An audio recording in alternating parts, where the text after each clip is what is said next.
Welcome to the Sports Hangover. I'm Michael Benatar, joined alongside J-Dog. Mike, it is good to see you. I took last week off. I was in Europe. What were you doing? Doing a little Euro trip. We didn't talk, but I went to the playoff game for the Kings, the last game they played at home. Oh, yeah, they lost that game. I checked on it. They lost. But I will say, if you've never been to a hockey playoff game, which I haven't been in years, it is the most exciting thing. And I know you went to some sports in Europe as well, but it is everybody standing up and cheering. It's like, when we go, during mid-season, we're just like talking, drinking beer. You have no idea what's going on. You might miss a goal even. You might miss a goal. The puck's getting cleared. People are cheering for it. So it was just a different atmosphere. So I really enjoyed it. There's certain atmospheres in sports. It's like big time college football, NHL playoffs. I don't know that NFL really has it. Like the Super Bowl is so corporate. I can't imagine maybe like an AFC NFC championship game at home on like a big play. Yeah. But it's like only certain events have like the intense crowd atmosphere. And maybe the regular season has ruined the amount of the season for us because you never feel that way during the season. It's so long. The stakes don't matter. If they lose, it doesn't matter. But in the playoffs, like you're there, like you're saying, it matters so much. You alluded to what I was doing. I was at the Premier League in London. The Premier League was already decided. Liverpool won the Premier League like weeks ago, and they're still playing games for like what reason? I don't know. There's like other qualifications. But Arsenal and Bournemouth, the game I was at, Mike. Yeah. The fans were going nuts, even though the Premier League was already decided, like I said. And like the intense atmosphere is like what I wish American games were like for the regular season, which we totally don't have, even for NFL. The place went nuts. The Bournemouth actually pulled an upset. It was a big upset of number 2 Arsenal. And their fans, which they only get a few sections of fans all blocked by guards, that's how it is there. Their fans acted like pandemonium, like they were rioting in their section. They were jumping on each other. There were flags. It was so loud. It was like one section of the stadium was loud, but the whole stadium was watching it. And it was like just one Premier League game that didn't even matter. And it's like what you're describing, NHL playoffs. Very few things that live up to that hype.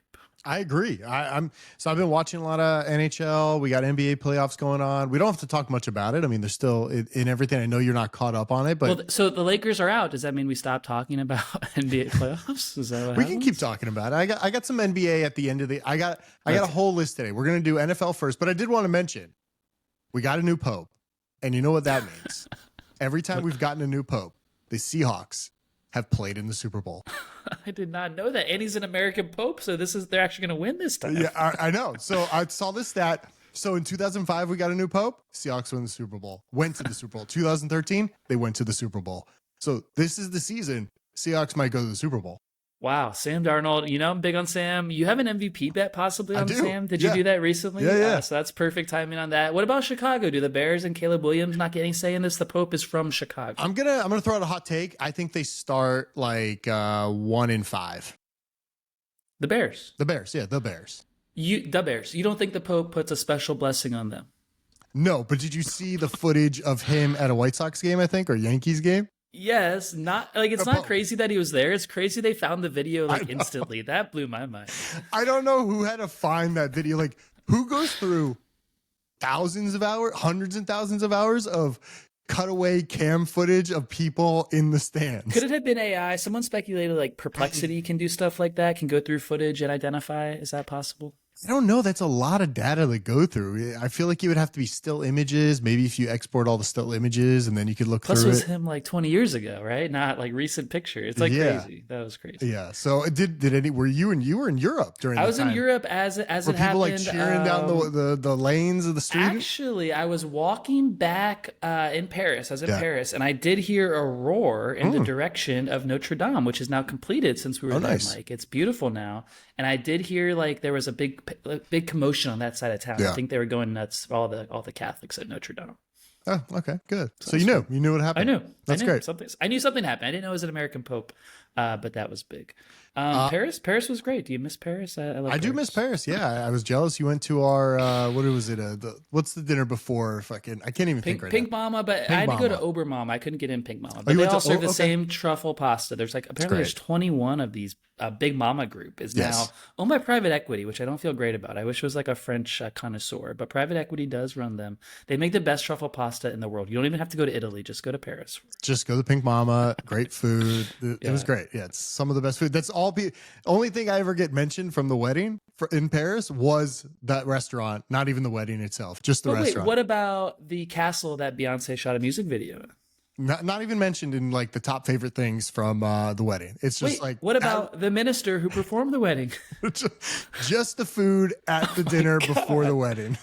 Now that you say that, I can't remember what the dinner at the wedding was, if that matters. I feel like it wasn't everybody's favorite because there's like a lot of pate, very French food, and it felt like people coming into it were not expecting ultra French food at the dinner at the wedding. But we all remember Pink Mama. We all remember Pink Mama. So good. And it rained. It rained at the perfect time. I was not speaking. It was the 1 minute of the ceremony. Yeah. I was not speaking, and so it was a good break for me to move everyone inside. It was great. It was a good break. I got a whole bunch of like NFL stuff if you want to go through just real quick. I do. A lot's been happening, right? A lot's been happening. I saw a tweet. I'm sure you saw this tweet too. It was a solution to fix the draft. You saw the fake calls go out during the draft. Like now there's a few other people that came out and said they got fake calls. Yeah. This guy has a solution. His name is Big Play Dave. He said, don't call players before selection. Let them watch the pick live on TV, get an awesome reaction, then have the team call right after they get selected. I think that's great. But because I don't understand the call pre-call to say, hey, we're drafting you here.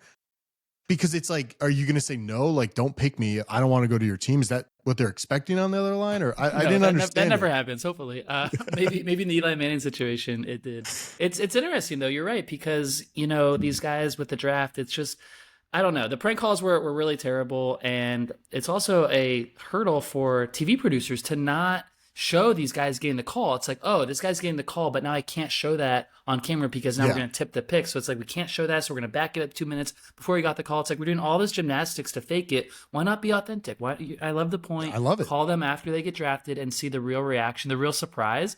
Is the NFL afraid of surprising these people because they might have a bad reaction? Like if they see their name go to the Jaguars? Yeah, I don't know what it is. It's kind of weird. But talking about like the I don't know. You mentioned something. It just reminded me of another article I read saying that they wanted, this is totally off topic, talking about baseball. They wanted to do a central location similar to the NFL.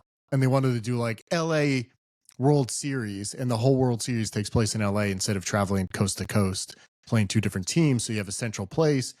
I don't know why I thought of that. Yeah. For a series. For the World Series. Just for the World Series, just not for the other playoff series. Yeah. Just for the World Series.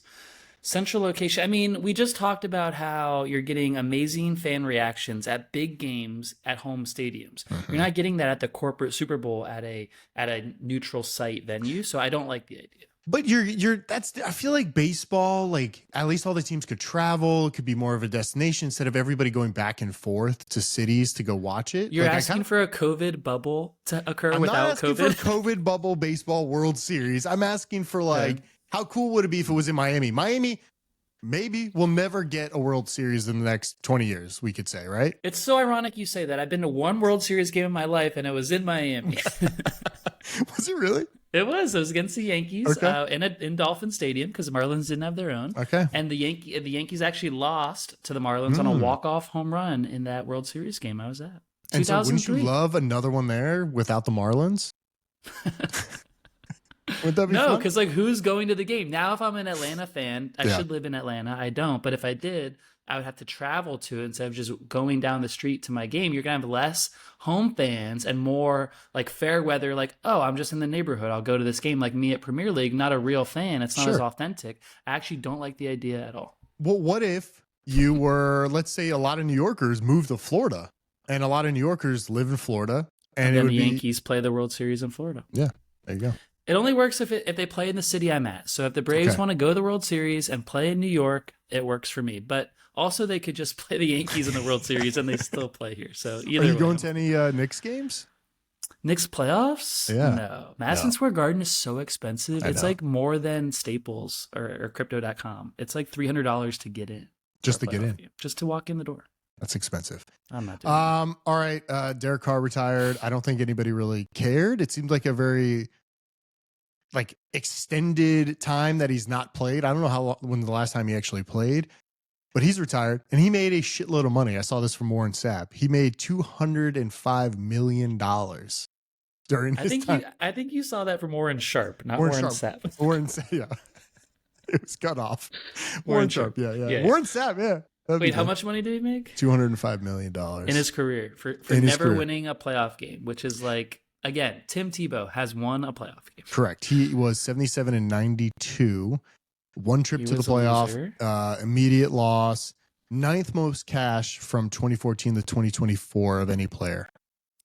And he actually walked away from $40 million more by doing this. And so there's one scenario you could say where, hey, he really helped the Saints out of a bad situation. Kinda, Because yeah. they had a bad quarterback on a bad contract. And we've talked about that on this show, Mike, like which quarterbacks, which teams are in the worst situation, the Browns, the Saints, and others. The Saints were right up there. Like they actually are in a better spot now because they don't have to pay this contract. They have all these rookie QBs. We don't know which one's going to play. They might not be very good this year. Maybe good. they'll suck and pick number one. And then Arch Manning can just drive from Austin, Texas to New Orleans. So I think Carr did a noble thing because he sucked for a while, never been a winner, was stealing their money, and now the Saints are better set up for the future. The Saints have 4 QBs, one that's also a tight end on the roster currently. He's your favorite.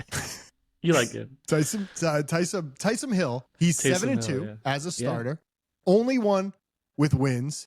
Jake Hander, 0 wins. Spencer Rookie. Rattler, 0 wins, 6 losses. Rookie. And Tyler So, 0 wins because I guess Tyler Shuck. You're looking Shuck. at that name. It doesn't look anything like Shuck. It bothers me that that's how he spells Shuck. That's how he pronounces his last name because I think it's wrong.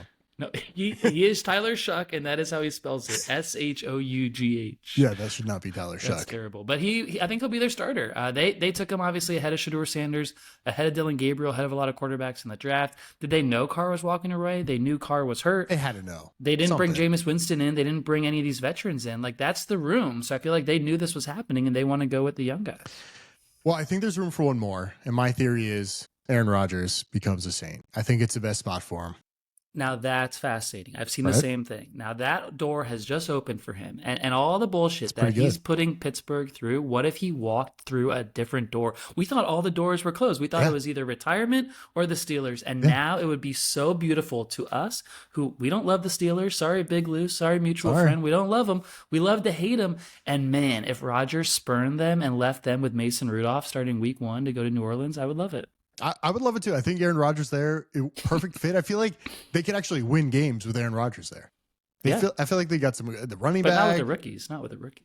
Not with the They got rookies. Olave. They got some guys. Yeah, Kamara's still there. Speaking of, I saw Yeah. a theory on why Rodgers hasn't signed yet. And so this one's not as nefarious Give it to me. as yours, but maybe a good conspiracy theory. This is from my friend Pro Football Talk. Okay. He says that Aaron Rodgers is waiting to sign with the Steelers until after this week's NFL schedule release. So the league doesn't load up on early Steelers primetime games. This happened recently with the Jets, remember? And they had all the primetime games, and then he tore his Achilles running out of the tunnel, and it was like terrible for all of us fans. There was a lot of primetime Jets games. Steelers always feel like they're in primetime for some reason. But if it's Mason Rudolph and It's whoever the not, running backs are, like, no, not this year. I like the strategy, but I would hate it as a GM of the team. It's like, no, sign with the fucking team. Like, who cares what the schedule is? Like, if you're on primetime, maybe they'll flex you in if you're so good. Like, you might get some primetime action. Like, you're such an idiot that you're doing this to our team, like making us wait so you don't play in primetime. But you're right. The Steelers are always in primetime. They're a good draw, like Steelers, Cowboys, guaranteed Sunday Night Football. Mark it down. We saw George Pickens get traded to Dallas. I wrote a nice little blog on it. Last week we didn't have a podcast. Put out a little post about how I thought it was a great move for Pittsburgh. Tell us about the post and what kind of the gist of it. I mean, you can read it on our Substack, but basically, I'll give you the highlights here. Draft capital. They avoided a dumpster fire contract situation because he was up in 1 year. They had to renegotiate with him. They have DK Metcalf, and potentially they're building for next year. So this could be a wash of a season, but it could be all good signs for Pittsburgh. Bad sign for Dallas. But also, did you see the tweet from George Pickens calling? I don't want to read it verbatim, but he basically called Pittsburgh a cheap organization. He did? We should read it verbatim. No, I'm not gonna read it. I don't know. I thought it was kind of I'm actually going to disagree with you. I read the blog, and in real time, I digested it and I agreed with it. But that was in Europe. I was blissfully unaware of You're life drunk, in walking Europe. around the streets. Yeah. I was happy and having the time of my life. Now I'm jet lagged back in America, and I disagree with your take. And I disagree. Okay. Because the Cowboys were aggressive and got better here. That's what we've been asking Jerry to do. Sure. Help your offense. Help Dak, and they did it. For so long, CeeDee Lamb has been getting the safety over the top and the corner on the press because there's no one scary on the other side. Literally, Brandon Cooks was their second best receiver last year. That man has been on 10 teams in 10 years. So this was a huge acquisition for the Cowboys, a younger player, a legitimate receiver on the opposite side, so you can't always double CeeDee Lamb. And if Pickens is getting single coverage on those deep balls, Dak will find him. I still believe in Dak more than you. I know you do. I have definitely lost his shine. But again, is that because he's been mismanaged and miscoached for all these years? Maybe it is, because the Cowboys are a dumpster fire. They have Schottenheimer as their coach. Now we're going to see them on opening night at Eagles. That's 0-1 right off the bat. Yeah. They might be calling for his ass right away, so we'll see how it goes. But I like the move. Actually, like the move for the Cowboys. So for the Steelers, I don't like this move also because you're again getting less talented. Who's walking through that door? Who's going to be their number 2 receiver? Who's going to be their quarterback? They don't have talent. Najee Harris left. Like they have so little talent left. Are they the ones tanking for the first time ever? They might be tanking, but I think it's a better move because George Pickens somehow Tomlin controls crazy in the building. He understands what crazy is. He controls it. And when it starts bubbling up where he has no control, he's like, all right, see you later. And he's gone. And that's fair. But the price of that is hefty to go pay DK $150 million. And then you only get a 3rd-round pick for giving up George. It's like you gave up $150 million and a 3rd-round pick, and you have a number 1 receiver just like you did last year. I don't like how this all is working out for them. I should have written like a love letter to DK, and I feel bad for him that I got stuck in a bad situation. Mike, you can write every week at this point. But yeah, I feel bad for DK. I think it's kind of like that's fair. He was hoping to make a lot of money, and he did. He got a new contract, but now he's stuck in a situation where he has no quarterback. I can't name any other wide receiver on the team. And yeah, they're kind of like rebuilding for next year, but I don't know how long DK's contract is, but I imagine it's a few years, so hopefully they get something there. But if we really think Rodgers won't go there and the Saints are a real option for him, which I don't know. They seem to be leaning toward the young guys, like I said. But if that's a real option, should we be betting the Steelers under right now, knowing that if it's not Rodgers, there's no one else out there to get them to 8 wins? It's hard to bet against that like 9-8 season. I know, but like this team looks bad. It does look bad, but but even when like Mason Rudolph was in and some other, what were the other white quarterbacks they had? Like they still managed to win. Kenny Pickett. Oh my gosh, I saw a picture of Kenny Pickett's hands next to Shedeur Sanders' hands. They're so Kenny, small. I never realized how small they actually are. Our friend Bob was right the whole time.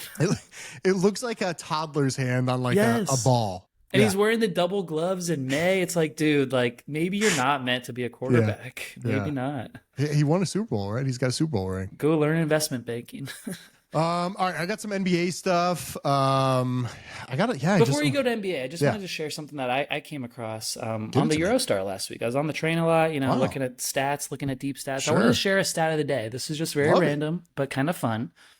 Former Rams running back Todd Gurley, fantasy football hero. We love him. I saw this. Yeah. He is right now 3rd in the league in rushing touchdowns since 2015.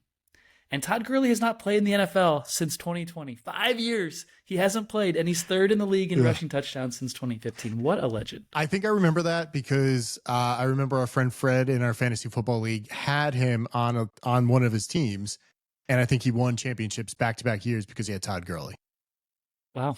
Yeah. I mean, that's a lot of touchdowns, clearly. It's a lot of touchdowns. No one else is reaching those numbers. All right, we can go to NBA. All right, I got 2 things. One thing, first, I saw this. Big for the NBC. Big. I know where you're Huge for NBC here. There's a shocker today in the upfronts. Michael Jordan is going to be a contributor on the NBA season coverage next year on NBC. That's huge. Good for NBC.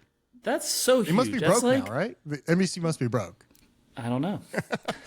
It is huge because he is like the Tom Brady of the NBA, the Wayne Gretzky of the NBA. We've seen these legends, like these guys who you thought were so rich and so successful. What are they doing on TV? It's like the ego and the power always seems to win. Because what is Tom Brady doing on TV? He's out there busting his ass. What is Wayne Gretzky doing on TV every night of the playoffs? But he's out there sitting with Biz, just making jokes about people like on TV in front of a very small audience on TNT because no one's watching TNT and no one's watching hockey playoffs. I'm sorry to bring that up. Have you seen the numbers? Are they bad? They're bad on TNT. They're better on ESPN and ABC. It's all about the network right now. Cable is a dying breed. I will say I watch on Max, and it is very hard.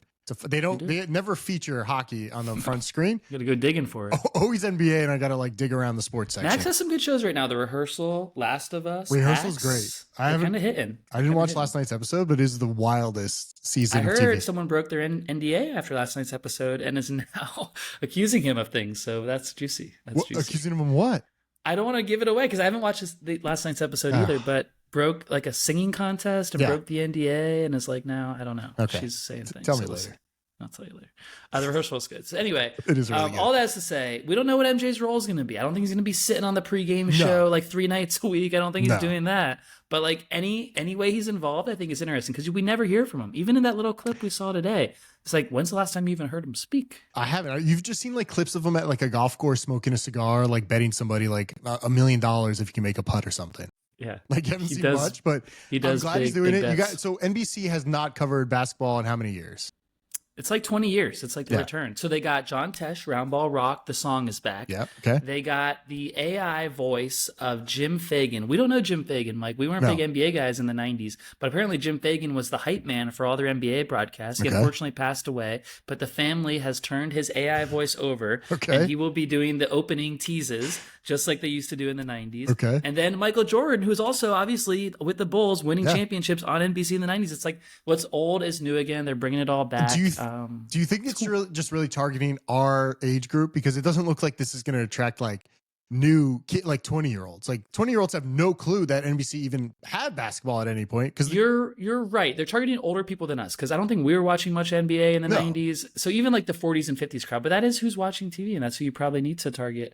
The younger people might be brought in with all these enhancements that Peacock is doing. Did you see they're streaming many live streams per game? There's a courtside camera. There's a stat view. There's a video game overlay. Okay. Peacock is doing a lot of product enhancements for the younger people while the old people get the throwback. So you can kind of choose your own adventure. Is this one night a week you guys are doing NBA coverage or multiple nights? I wouldn't term it like that. NBC and Peacock are doing it 3 nights a week, Sunday, Monday, and Tuesday. Okay. The schedule will be different next year. Right now, it's like you never know what channel a game is going to be on per night of the week. Next year, make more sense. Sunday, Monday, Tuesday, NBC, Peacock. I think it goes to Amazon like Wednesday, Thursday, Friday, or Thursday, Friday, Saturday. ESPN gets like Wednesday, Saturday, whatever it is. So it's going to make more sense next year.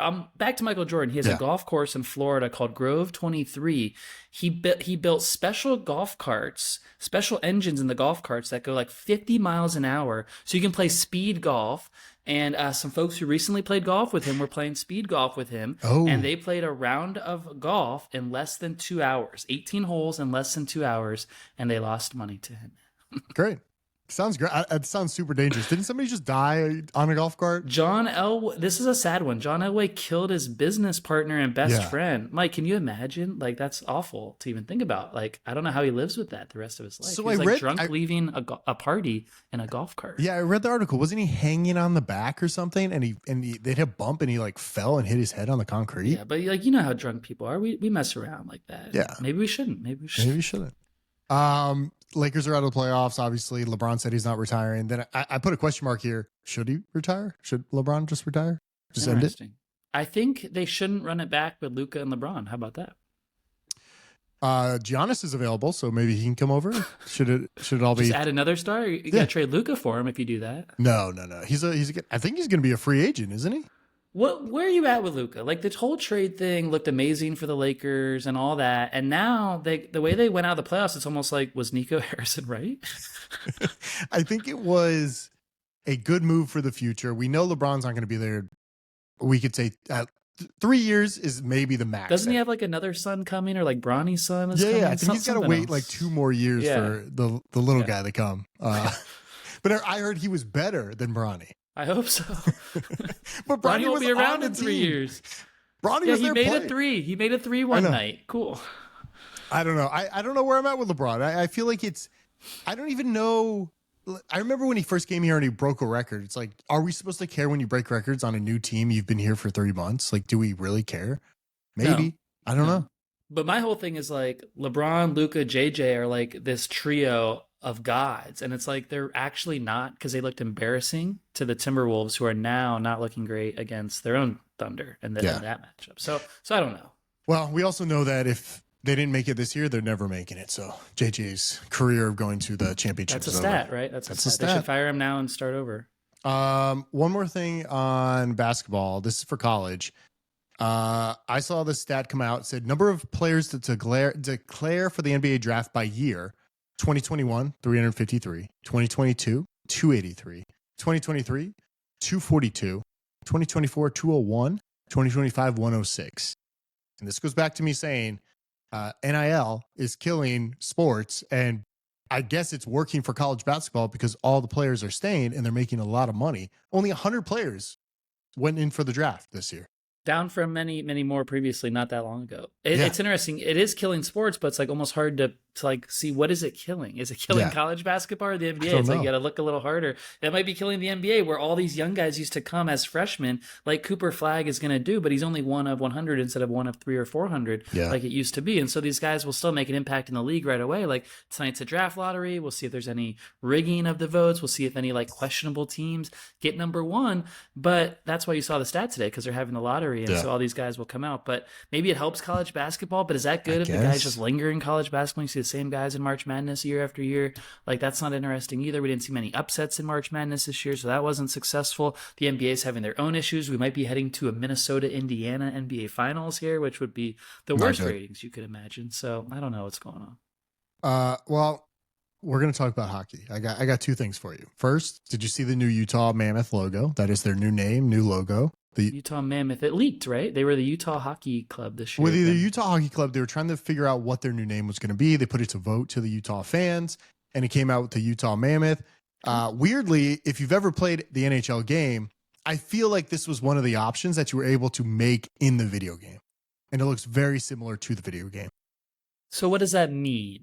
Did they try to get on people's emotions? You've seen Mammoth before in a video game, so you're going to vote for it. I have no idea. Did the people running the simulation already know it's going to be a Mammoth? I like it. I like the logo. I think it's fun, but I just don't know if it was the greatest name. I think they had some other ones that were great. The Yetis were a good option, but I think there was already a Veil Yetis, which I won a free bong at their game because I made a shot from center ice into the net. You buried the lead there. You made that shot. It was like so far. Winning the bong was not the highlight of that. Making the shot was, Mike. It was your best incredible athletic achievement of your life. Ever, yeah. And we have footage of it too, so it's not like it's fake. It's awesome, real. Yeah, it's real. Mike's pulled that off. That's I pulled it off. I don't mind the name. It's solid. Utah Hockey Club was kind of like that different, like European soccer vibe. I didn't mind that either. I didn't mind it. Yeah, but I feel like you got to have a name, because then it's like, how do you do logos? You just like shorten Utah. We don't like that. No, Utah's pretty short already. It is pretty short. You know what else is short is our attention span to visit Utah.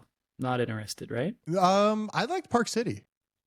I thought you didn't like your Utah time. No, I loved it. You didn't like Salt Lake. I didn't stay in Salt Lake. I stayed in Park City, and the city was great, minus the weird alcohol rules that you're like only one at a time. And if you want a shot and a beer, you got to take the shot and just hold the beer in your hand. That's not what we do. We do shot and beer together. Well, they pressure you there to drink faster because they don't. It's very weird. In some of the places, you need to order food to get a drink because you can't just have a drink. Okay. Weird rules. Prohibition era, yeah. Okay. I have a question for you. So there's been a team that they've tried hockey in this city multiple years in Atlanta. They've had two teams. They failed. They moved them out of there. The Thrashers were one. So there was the Thrashers and there was the Flames, and that became Calgary. And then I think the other one became the Predators. I think they weren't the Thrashers.